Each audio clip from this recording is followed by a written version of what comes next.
आकर चोरी की घटना को दिया गया अंजाम। सीसीटीवी में सारी घटना हुई कैद। दोस्तों, देर रात का ये मामला यमुनानगर के ही फरकपुर थाना के नजदीक जवाहर कॉलोनी से सामने आया है, जहां पर रात के समय 2 से ढाई बजे के करीब का समय था, जब 3 युवक नकाब ओढ़कर इस जवाहर कॉलोनी के एक घर के अंदर दाखिल होते हैं। और इस समय की बड़ी अपडेट मैं आपको जवाहर कॉलोनी के उसी घर से दिखा रही हूँ। तमाम कॉलोनी के रहने वाले जो लोग हैं वो हमारे साथ जुड़े हैं।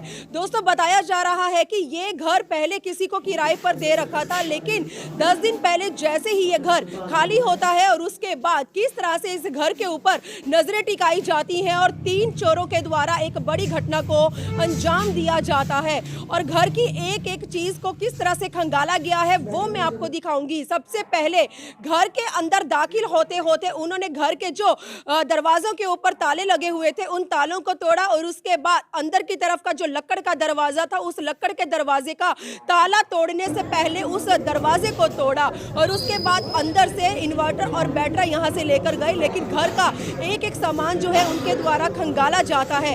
आखिरकार दोस्तों, यमुनानगर में चोरों के द्वारा जो चोरी की घटनाओं को लगातार अंजाम दिया जा रहा है, कमी कहां आ रही है कि प्रशासन तो एक्शन मोड में नजर आ रहा है, लेकिन चोरों के हौसले दिन ब दिन जो है सातवें आसमान पर बुलंद होते नजर आ रहे हैं। और ये जो घर है मैं आपको बताना चाहूंगी यमुनानगर के राहुल भान जी का है, जो समाज सेवी हैं। अक्सर लोगों की जो समस्याएं हैं उन्हें उजागर करते हैं, लेकिन आज चोरों के द्वारा इन्हें चूना लगा दिया जाता है। महिलाएं हमारे साथ जुड़ी हैं। मैं एक बार मामला जान लेती हूँ कि कितने बजे की घटना है, क्या कुछ यहाँ पर चोरी किया गया है और क्या बड़ी तस्वीरें निकलकर सामने आई हैं। 3 युवकों का एक सीसीटीवी वीडियो आया सामने, जिसमें नकाब ओढ़कर यमुनानगर के जवाहर कॉलोनी के अंदर आकर चोरी की घटना को दिया गया अंजाम। सीसीटीवी में सारी घटना हुई कैद। दोस्तों, देर रात का ये मामला यमुनानगर के ही फरकपुर थाना के नजदीक जवाहर कॉलोनी से सामने आया है, जहां पर रात के समय 2 से ढाई बजे के करीब का समय था, जब 3 युवक नकाब ओढ़कर इस जवाहर कॉलोनी के एक घर के अंदर दाखिल होते हैं। और इस समय की बड़ी अपडेट मैं आपको जवाहर कॉलोनी के उसी घर से दिखा रही हूँ। तमाम कॉलोनी के रहने वाले जो लोग हैं वो हमारे साथ जुड़े हैं। दोस्तों, बताया जा रहा है कि ये घर पहले किसी को किराए पर दे रखा था, लेकिन 10 दिन पहले जैसे ही ये घर खाली होता है और उसके बाद किस तरह से इस घर के ऊपर नजरें टिकाई जाती हैं और 3 चोरों के द्वारा एक बड़ी घटना को अंजाम दिया जाता है और घर की एक एक चीज को किस तरह से खंगाला गया है वो मैं आपको दिखाऊंगी। सबसे पहले घर के अंदर दाखिल होते होते उन्होंने घर के जो दरवाजों के ऊपर ताले लगे हुए थे उन तालों को तोड़ा और उसके बाद अंदर की तरफ का जो लकड़ का दरवाजा था उस लकड़ के दरवाजे का ताला तोड़ने से पहले उस दरवाजे को तोड़ा और उसके बाद अंदर से इन्वर्टर और बैटरी यहां से लेकर गए, लेकिन घर का एक एक सामान जो है उनके द्वारा खंगाला जाता है। आखिरकार दोस्तों, यमुनानगर में चोरों के द्वारा जो चोरी की घटनाओं को लगातार अंजाम दिया जा रहा है, कमी कहां आ रही है कि प्रशासन तो एक्शन मोड में नजर आ रहा है, लेकिन चोरों के हौसले दिन ब दिन जो है सातवें आसमान पर बुलंद होते नजर आ रहे हैं। और ये जो घर है मैं आपको बताना चाहूंगी यमुनानगर के राहुल भान जी का है, जो समाज सेवी हैं। अक्सर लोगों की जो समस्याएं हैं उन्हें उजागर करते हैं, लेकिन आज चोरों के द्वारा इन्हें चूना लगा दिया जाता है। महिलाएं हमारे साथ जुड़ी हैं। मैं एक बार मामला जान लेती हूँ कि कितने बजे की घटना है, क्या कुछ यहाँ पर चोरी किया गया है और क्या कुछ तस्वीरें निकलकर सामने आई हैं। जी, क्या नाम है आपका? मेरा नाम सुनीता देवी है जी। सुनीता जी, कितने सालों से रह रही हैं जवाहर मैं नगर यहाँ में? तकरीबन 40 साल से इस मकान में, अपने मकान में रह रही हूँ और साथ ही साथ हमारे ये नज़दीक राधा किशन मंदिर है, मैं इसकी कर्ता धर्ता भी है, सेविका भी हूँ। जिस समय मैं सुबह आज 6 बजे खोलने के लिए मंदिर आई हूँ तो सामने मैंने देखा कि गेट थोड़ा सा खुला हुआ था और अंदर लाइटें जल रही थी। तो पहले मैंने सोचा कि घर के जो मालिक हैं शायद वो ना आए हों, और उसके उपरांत मुझे ये पता था किराए पर ये मकान दिया गया है। मैंने 2-3 आवाज़ें बाहर से मारी कि कोई है, लेकिन उसके बाद कोई आवाज़ नहीं आई। ठंड का वक्त था और मैं मंदिर बंद करके मैं अपने घर चली गई। लेकिन साथ ही साथ मैं ये बताऊं आपको, यहाँ कई समय से ये वारदातें हो रही हैं। एक यहाँ पर पहले कुछ दिन पहले, अभी थोड़ा टाइम हुआ है, 15 दिन पहले यहाँ 2 सिलेंडर चोरी किए गए यहाँ पास में ही।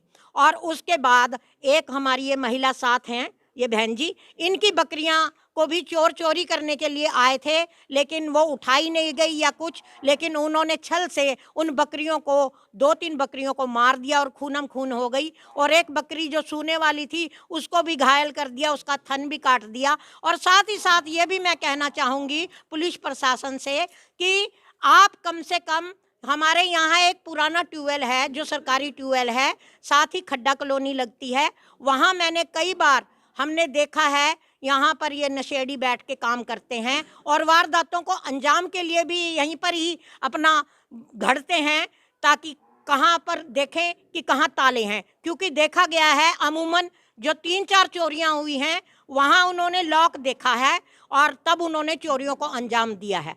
और साथ ही साथ ये बताना चाहूँगी, मैं बूढ़ी औरत हूँ और पब्लिक हेल्थ से रिटायर कर्मचारी भी हूँ। मेरे बच्चे ऊपर रहते हैं, नीचे मकान में मैं रहती हूँ, नीचे कमरे में। 2:45 बजे के टाइम कुछ खड़का सा हुआ, मैं रात को उठ गई क्योंकि नींद मेरी कच्ची है। उठ के मैंने देखा और मैंने लाइट को जलाया तो 3 जने मोटरसाइकिल पे मुझे जाते हुए दिखाई दिए।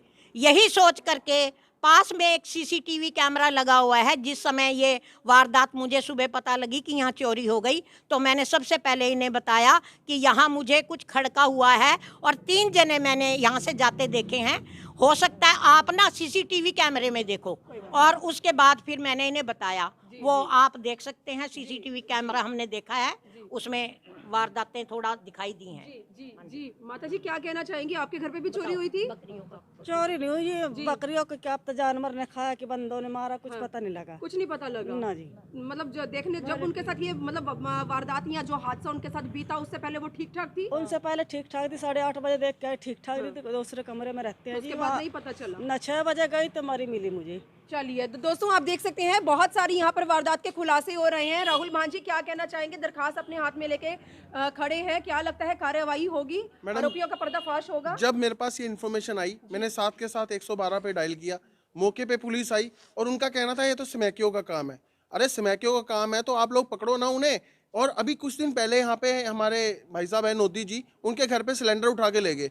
तो क्या पुलिस वाले सोए पड़े हैं? क्यों नहीं वो राइडर रात को घूमते? क्या जिम्मेदारी है फिर पुलिस की?